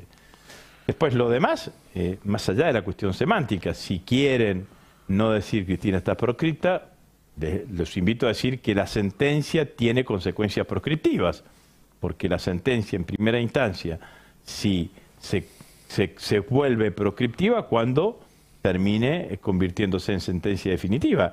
Y estos plazos de la primera instancia a la sentencia definitiva no los maneja, nadie. Son arbitrarios porque lo maneja este Poder Judicial, del cual estuvimos hablando un largo rato hasta recién. Además, tenemos la experiencia de lo que pasó con Lula en la elección en donde gana Jair Bolsonaro. Lula venía superando distintas trabas que le ponía la propia justicia hasta que dictan una resolución en donde lo privan de su libertad. Cuando lo privan de su libertad, no puede ser candidato. El PT busca un candidato mal llamado de emergencia, pero no era el candidato que tenía pensado, que era Lula, que era Haddad, y que Jair Bolsonaro termina ganando las elecciones. Entonces, con mucha generosidad, a mi criterio, con mucha inteligencia, Cristina mira hacia adelante y dice: no me voy a poner en esta situación. Entonces, me parece que esto es lo que claramente hay que visualizar. Tampoco Cristina había dicho que iba a ser candidata hasta el momento de la sentencia, pero podía dejar latente la situación, y por eso me parece que toma una decisión de esa característica. Bien, te voy a hacer una pregunta a Eugenia Rodríguez. El dato de actividad económica nos habla de un segundo año de crecimiento por arriba, de hecho, del 5% en el 2022. Te pregunto cómo ves la posibilidad de sostener ese nivel de actividad en el 2023, considerando que algunos sectores, por ejemplo, todo lo que tiene que ver con industria, marcó en los últimos meses cierta desaceleración vinculada a la problemática de la acumulación de reservas. Bueno, lo dijiste muy bien y muy claramente vos, digamos, ¿no? La realidad es que la economía argentina tiene una fuerte... el crecimiento de la economía argentina es directamente proporcional a la acumulación de reservas, porque nosotros tenemos sobre todo una industria manufacturera que es una industria en donde el producto final termina siendo y hecho acá en la Argentina, pero los componentes muchas veces terminan siendo importados. Entonces, casi la totalidad, algunos será, pero casi la mayoría de los rubros industriales terminan siendo deficitarios desde el punto de vista de la balanza comercial. Entonces, mantener un ritmo de crecimiento económico como fue el 10% que tuvimos en el año 2021, exige tener una disponibilidad de reservas que quizás hoy no la tengamos. Entonces, lo que estamos haciendo y lo que hace nuestro gobierno es manejar adecuadamente esa situación. Yo creo que vamos a crecer, quizás un poco por debajo del 5 durante todo este año. De todas maneras va a terminar siendo una muy buena noticia y un muy buen dato económico para que nuestro espacio político lo reivindique, porque después de muchísimos años vamos a tener un trienio consecutivo de crecimiento económico que no teníamos desde hace muchísimo tiempo. Y si lo miramos al revés, en los 4 años de macrismo, 3 años hubo de recesión y 1 solo de crecimiento, el 2017. En los 4 años nuestros hubo 3 años de crecimiento económico y 1 solo de recesión, que fue el 2020, producto fundamentalmente de la pandemia, en donde no hubo actividad casi económica durante casi todo el año. Entonces, me parece que de esto se trata. Bueno, este es el desafío cuando a veces alguien dice o alguien critica o pone algún punto de objeción sobre las políticas que favorezcan las exportaciones. Las políticas que favorecen las exportaciones y que te permiten tener una balanza comercial favorable son las políticas que después te permiten sostener un nivel de importaciones que te permite que tu industria tenga un desarrollo evolutivo en el tiempo que sea lo suficientemente constante y creciente y que al mismo tiempo te pueda ir en el tiempo ir generando una sustitución de importaciones virtuosa, que no es sobre el producto definitivo, sino que son sobre los componentes que terminan haciendo el producto definitivo. Bien, Agustín, te quiero hacer una última pregunta que tiene que ver con el tema Rosario, el tema del narcotráfico, la violencia, algo que preocupa muchísimo y a vos como rosarino entiendo que particularmente. ¿Cómo se va a avanzar en ese tema? Está habiendo charlas permanentemente, entiendo, con el gobierno provincial, con el gobierno local. Está la colaboración del gobierno nacional siempre sobre la mesa, pero quería preguntarte algunos detalles de cómo se va a avanzar. La situación es grave y si decís gravísima tampoco te equivocás y si con cualquier calificativo te podés quedar un poco corto, esto es claramente así. El presidente me instruyó y la decisión del gobierno nacional es claramente actuar en forma coordinada con el gobierno provincial, con el gobierno de la ciudad de Rosario. El presidente recibió al gobernador, recibimos en conjunto al intendente de la ciudad, yo hablé personalmente con el gobernador, tomé nota de todo lo que, la agenda que tiene la provincia de Santa Fe con la nación, que es una agenda intensa, que excede las cuestiones de seguridad, pero que también claramente se puntualiza en el marco de la seguridad. Estamos trabajando en forma conjunta para optimizar el funcionamiento y el despliegue no solamente de las fuerzas federales, sino que también de las fuerzas provinciales. No es una pelea fácil, no es una pelea, no es que te levantás y apagás la luz y se resuelve, o a una llave y se resuelve absolutamente todo. Lo que tienen que saber los rosarinos es que no vamos a bajar los brazos, que independientemente de cualquier consideración, vamos a seguir luchando por eso, digamos, ¿no? Por volver a tener una ciudad tan linda como la que tenemos rosarino, en paz y en convivencia. Y lo digo desde, no del lugar desde alguien que mira las cosas desde acá, sino del que vive allí.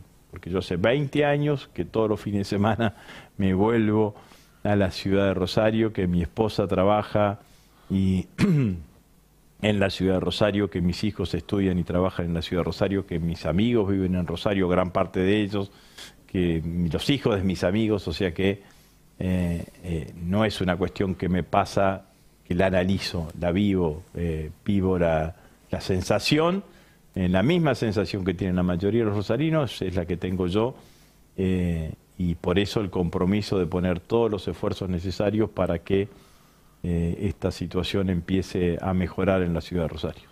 Bueno, Agustín, muchísimas gracias como muchas siempre gracias por la visita.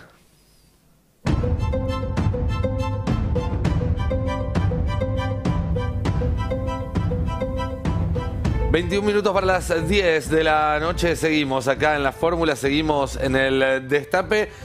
Un breve paréntesis antes de proseguir, veo de reojo que Horacio Rodríguez Larreta, que salió de gira por los medios después de la presentación de su candidatura, está diciendo que para él es una prioridad integrar los barrios vulnerables. Bueno, en la ciudad de Buenos Aires no se nota. La expectativa de vida en el sur de la ciudad es 10 años más corta que en el norte de la ciudad, ¿sí? Estamos hablando del distrito más rico del país. Cierro paréntesis y nos vamos ya con Franco Misragi a repasar lo que sucedió hoy en la Comisión de Juicio Político y también las novedades con esta nueva filtración, Franco. Así es. Bueno, como decíamos, este jueves se desarrolló la primera audiencia con testigos en el proceso que se le sigue a los 4 ministros supremos en el Congreso. Y la verdad pasó de todo. Pero de todo, créanme. Vamos a hacer una apretada síntesis, pero para que se tenga presente, bueno, cuáles fueron los momentos más destacados. Para empezar, antes de que se presentase el primero de los 8 testigos que desfilaron hoy por el Parlamento, la oposición, salvo la coalición cívica, buscó vaciar la comisión. Se paró y se fue, no estuvo, no quiso estar presente, no así los legisladores de la coalición cívica. Sí, y de hecho hubo bastante lío con eso, porque los de la coalición cívica no les habían avisado al resto de Juntos por el Cambio que iban a ir, y los mensajes en los chats de Juntos por el Cambio de hoy a la tarde de los diputados eran furiosos de algunos, acusando a los de la coalición cívica de hacerle el juego al kirchnerismo, de estar ahí para habilitar algo que deberían en realidad no estar habilitando. Exactamente, bueno, algo había adelantado Carrió, ¿no? También de cuál iba a ser el rol de sus diputados, algo así como defensores, ¿no? de varios de los testigos. Lo cierto es que el primero en declarar, el primer testigo que prestó testimonio el día de hoy fue el juez Sebastián Ramos, el juez con asiento en Comodoro Pi, que fue el que archivó 2 denuncias que hubo contra el ministro D'Alessandro y Silvio Robles, la mano derecha de Horacio Rosati. Como también comentábamos, creo que a su pesar, sin dudas, Ramos se convirtió en un coprotagonista de esta jornada porque después de su testimonio se conoció esta filtración de supuestos chats donde, bueno, básicamente se terminó desmintiendo lo que él dijo ante la comisión. Es impresionante porque, no creo que sea casual, creo que fue un mensaje mafioso, ¿sí? Esperaron a que Ramos fuera a hablar y después le tiraron con esto, porque además es un chat que no solo lo deja en una situación de falso testimonio, porque él había dicho que no conocía a D'Alessandro y en el chat muestra mucha familiaridad, también lo muestra siendo partícipe de delitos graves. Es como un mensaje para los próximos que vayan a dar testimonio que lo piensen 2 veces, ¿no es cierto? Y la verdad que es un mensaje a varias líneas. Él lo que dice es que no tenía un vínculo estrecho con D'Alessandro, y lo cierto es que después se conocen los chats con D'Alessandro, donde hay una familiaridad increíble que ahora en un ratito la precisamos, si querés, con mayor detalle. Pero lo cierto sí, es eso, es que lo expuso, lo desmiente, no lo que surge de esa declaración de chat. Ahora, también lo que hubo fue una contraposición, porque tras el testimonio de Ramos, quien declaró fue otro juez federal, en este caso de La Plata, que es Alejo Ramos Padilla. ¿Y qué dijo Ramos Padilla? Bueno, a ver, en realidad, primero, ¿por qué se lo cita? Porque él tuvo otra denuncia por el tema de la filtración de chats entre D'Alessandro y Robles, y a diferencia de Ramos, consideró que el caso no solo se tenía que investigar, sino que marcó todas las irregularidades que hubo en el archivo de la denuncia que corrió por Comodoro Pi. A la luz de la filtración, creo que está más claro por qué se cerró, ¿no?, en los tribunales federales de retiro. Pero también declaró por mucho tiempo, varias horas estuvo Ramos Padilla en el Congreso, tuvo varios cruces, incluso también con los dirigentes de la coalición cívica, porque lo habían denunciado a él previamente. Ahí había varias cuentas pendientes. Ahora también terminaron estos 2 jueces federales y hubo 6 testimonios más de integrantes de la Corte. Y aquí es donde también se dieron muchas novedades. ¿Por qué? Porque, por ejemplo, un secretario de la Corte, Sergio Rubén Romero, que es subdirector de Gestión Interna y Habilitación dependiente de la Secretaría General de Administración de la Corte, dio cuenta de una inundación que se dio luego de que se conocieran los chats entre D'Alessandro y Robles, y esa inundación lo que hizo fue destruir el despacho de Robles. ¿Cuándo se ¿Solo el de Robles? Solo la vocalía de Rosati. Entre ellos mala el despacho. Suerte. Mucha mala suerte. Creo que tenemos un tape para poder escucharlo. ¿Hubo recientemente daños en la vocalía del doctor Rosati?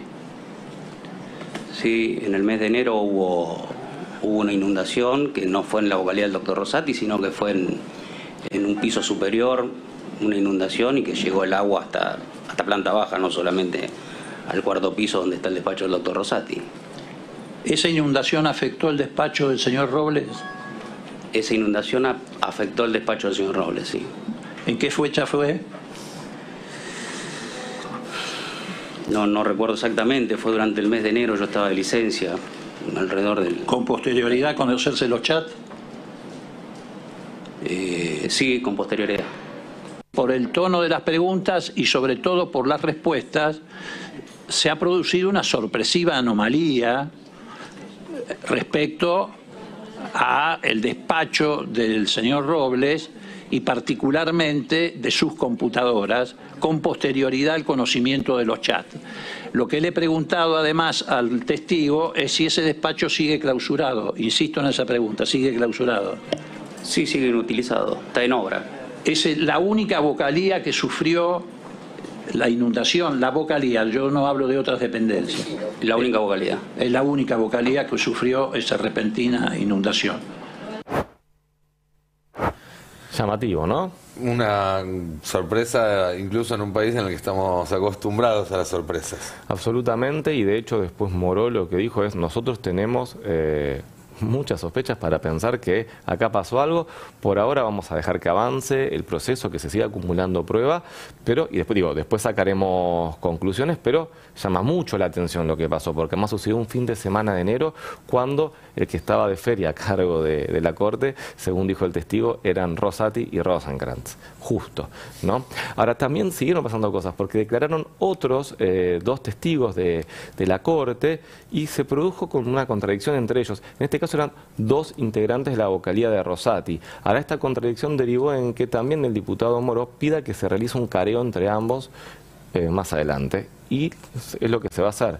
¿Qué pasó? Bueno, por un lado, Roberto Miguel Sajé se dijo que integraba un grupo de chat con Robles y otra colega, y que también integraba un grupo de chat con todos los integrantes de la vocalía, y que esos chats seguían vigentes. Previamente, Adriana Balinotti dijo lo opuesto, dijo que esos grupos ya no estaban activos. Entonces esto provocó que Moró pida que se haga un careo, y efectivamente la presidenta de la Comisión de Juicio Político, Carolina Gailar, lo confirmó y habilitó que esto pasara.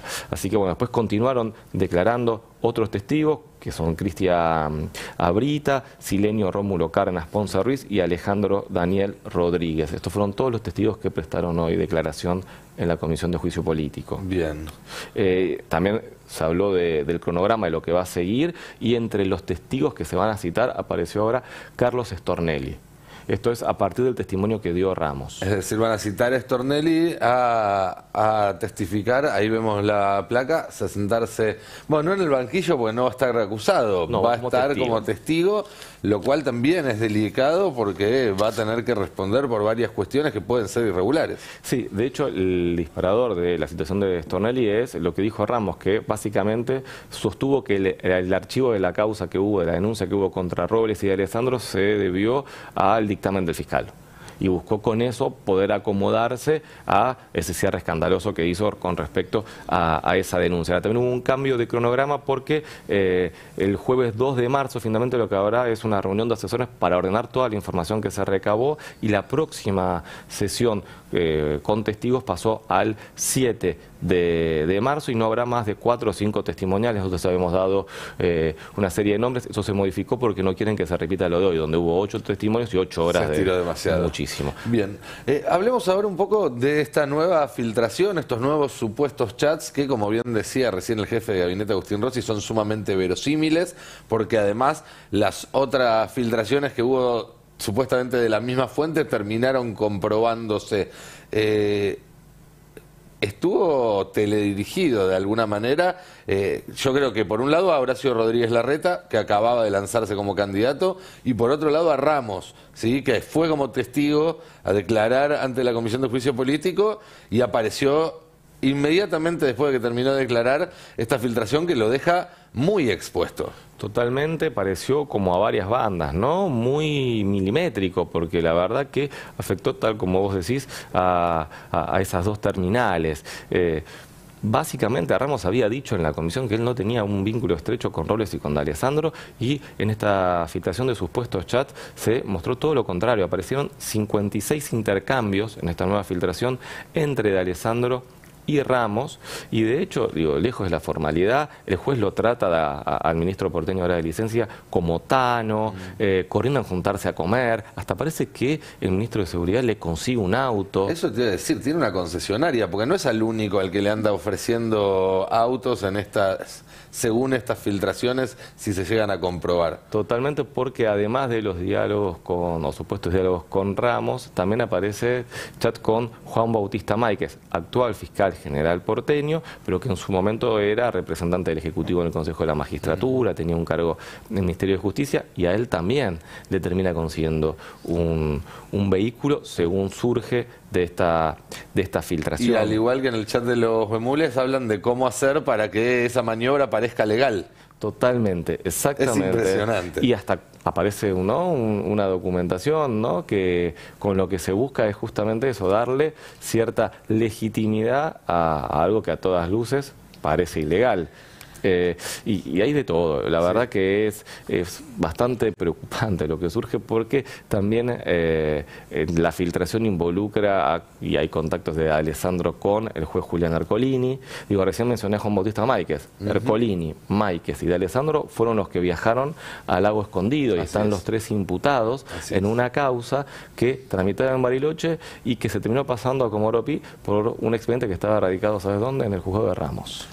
Caramba, bueno, Franco, vamos a seguir analizando en detalle toda esta información y seguramente el lunes vamos a seguir continuando. También los invito a que lean en el Destape Web la cobertura que están haciendo tanto Franco Misraji como Ari Lijalad, nuestros especialistas en temas judiciales, porque todo lo que se pueda saber sobre esto lo van a saber en el Destape. Hay muchos otros lugares donde ni te enteras que pasó esto. Vamos ahora a cambiar el ángulo de la información y hablar un poco de economía. Euge, bienvenida a la fórmula, la primera vez que nos visitas, y nos traes un tema interesante que tiene que ver con cómo, a pesar de todas las dificultades que está teniendo la Argentina, se sigue creciendo. Sí, así es. Hoy fue un dato positivo, si se quiere, porque, bueno, venimos acostumbrados, sobre todo si pensamos en la inflación, en el poder adquisitivo, a un contexto bastante complicado. Finalmente, el INDEC difundió hoy el dato de actividad económica para el mes de diciembre. Pero hay que decir que este dato nos permite, por un lado, anticipar cómo cerró el 2022 y también tener alguna proyección de, por lo menos, cómo arranca el año en curso, el 2023.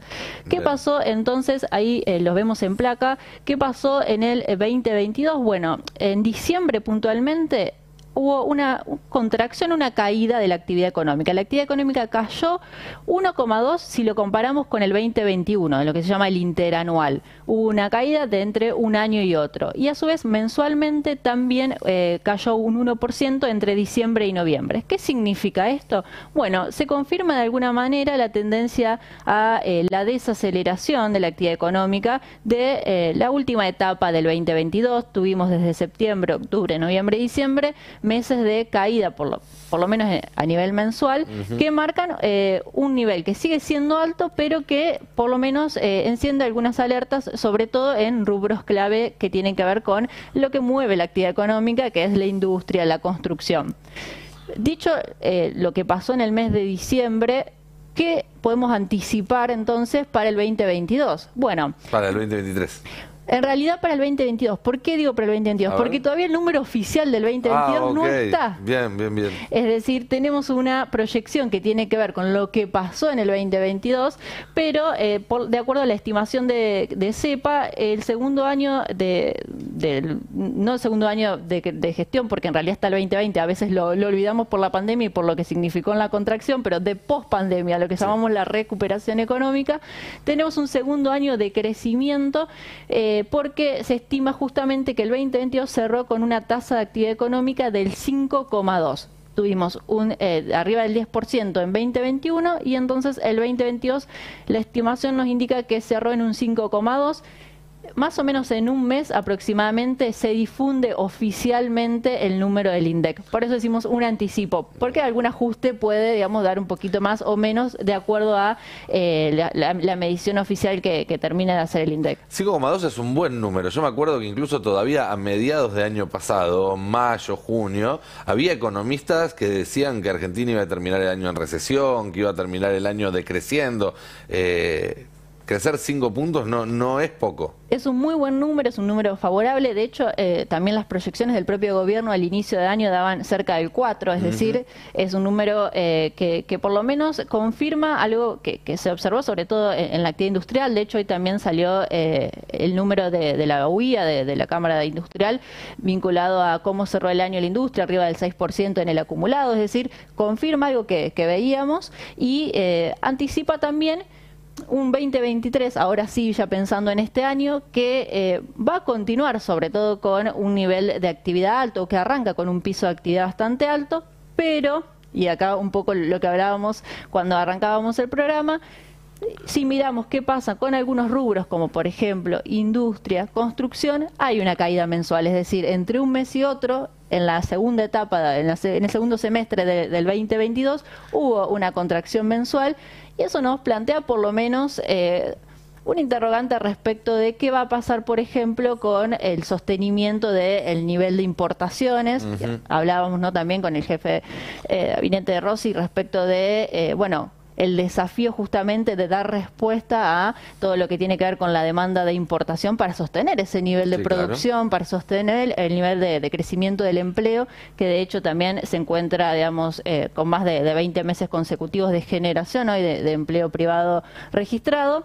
Y el asterisco también, además de esto que tiene que ver con la industria, te agrego también la sequía, ¿no? Porque de hecho el agro, si miramos qué pasó en cada uno de los rubros, el agro tuvo una caída del 18% de la caída, bastante significativa, básicamente tiene que ver con el impacto de la sequía en el mes de diciembre. Hay que ver, bueno, obviamente la efectividad de las medidas que ya están en marcha para el sector.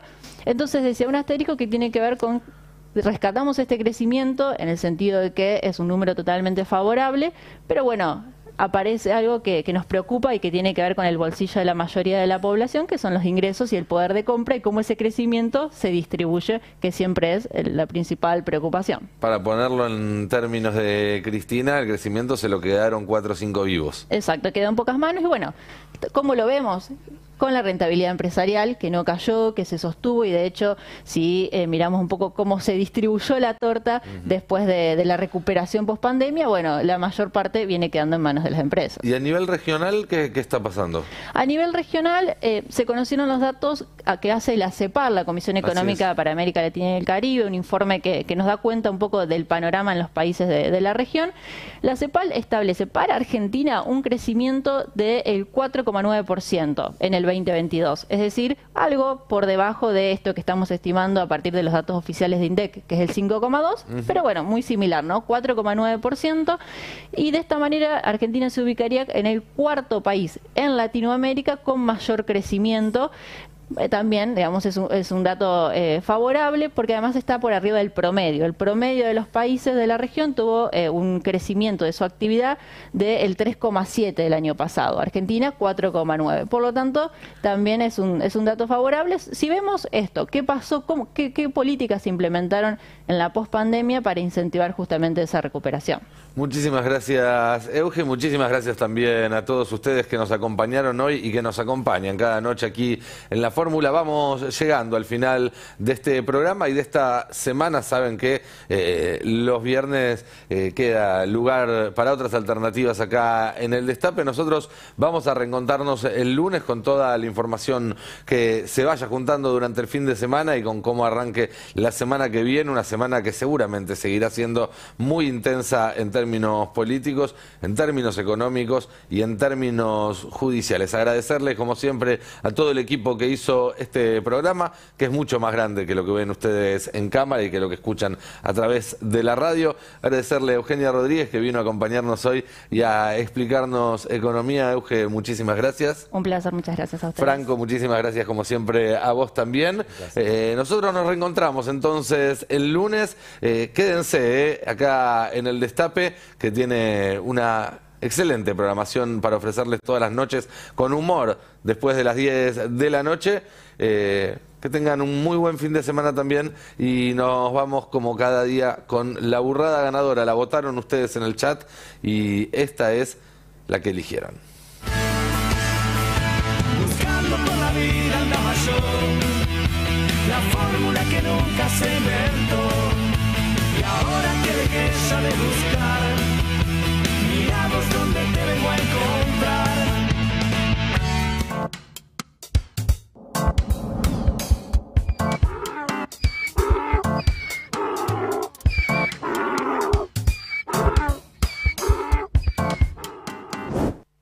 No diría que Cristina es mediocre. Pero, bueno, yo sí. Nunca diría que Cristina es mediocre. Bueno, digo... lo digo yo 2 veces para compensar. O sea, mediocre. En el fondo sí. Bueno, en el fondo es otra cosa. No, me parece otra cosa que mediocre. Me parece un personaje interesante. ¿Y en qué sentido interesante? En el sentido literal. Bueno, al principio es la mujer más importante de la historia argentina. Sí. Digo, ya con ese récord. Pero algo es un récord bravo, ¿eh? Porque había otra candidata. Que era Eva. Y supongo que sí. Sí. Cristina es la mujer más importante de la historia argentina, sin duda alguna. Y el personaje político más importante desde el retorno de la democracia. Pero esos son como... Bueno, eso es importante. Títulos nobiliarios, digamos. Bueno, hay que no se los dio nadie. Un país unido por la radio.